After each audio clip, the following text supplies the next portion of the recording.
Hi from Trenton, New Jersey. I'm here because of this. This is a huge problem, not just here, worldwide. But here is a company that is recycling those cigarette butts into new products.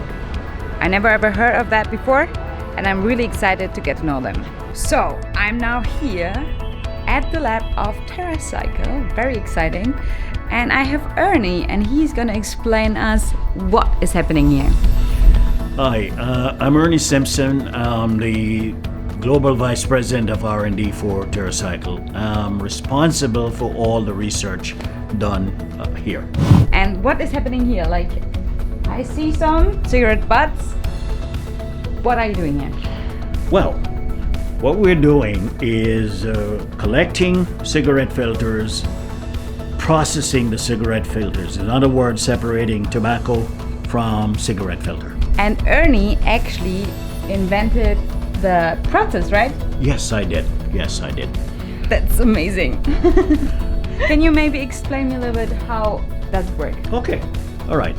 Here we are. I'll show you. We collect these cigarette filters.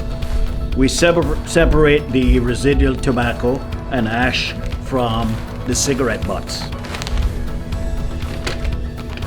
Here are the cigarette butts that were separated and washed to remove tar and the smell from the cigarette filter. Okay, but what are the cigarette butts made of? That's like one thing we need to make clear. Yes. Because this is kind of a natural fabric, but also plastic, right? Yes.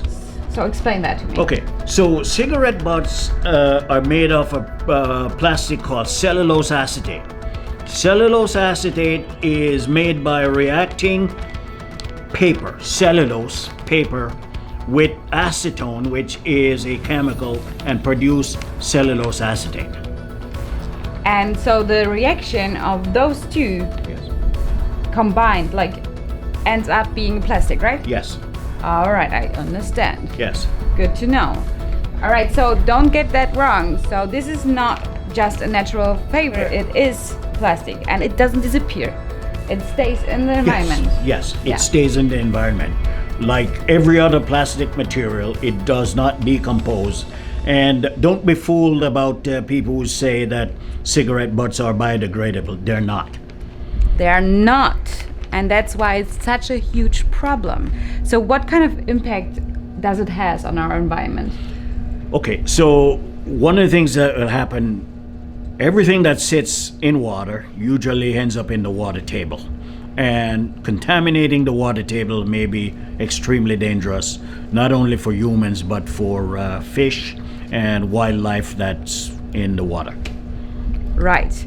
So when we throw, or people throw the cigarettes on the floor, on the ground, somehow it ends up anyways in the oceans, right? Yes. That's a huge problem, and I'm very happy that you're doing this. Yes. What is the next step? The next step is to actually process these cigarette filters into granules that can be used for fabricating or making other items. We need to, as we recycle, to increase the use of the cigarette filters to really have it in the circular economy. Okay, so how do we do that? I'll show you. Awesome. What we have here is, and we'll do this, we can either process these material in an extruder, or we can blend the cigarette filters with another plastic and melt it in this extruder so that we can create, this is our extruder here, so we can create this material, which is a blend of cellulose acetate and high density polyethylene. This is a usable blend. Okay, and that's what you use to do new products? Yes. All right. What kind of products can you make out of this? We can make things like plastic boards for creating outdoor tables.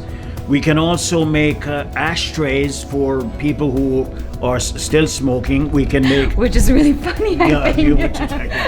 Yes, it is. The whole idea of recycling the cigarette filters, taking it out of the environment, putting it back in the circular economy. That is what we're trying to do. And I'm so happy that you're doing this. Thank you so much. You're welcome. I have a little present for you. It is a bracenet. Oh, thank you. Thank you. Your bomber shake. Yeah. Bracenet buddies. Yeah. Thank you. You're welcome.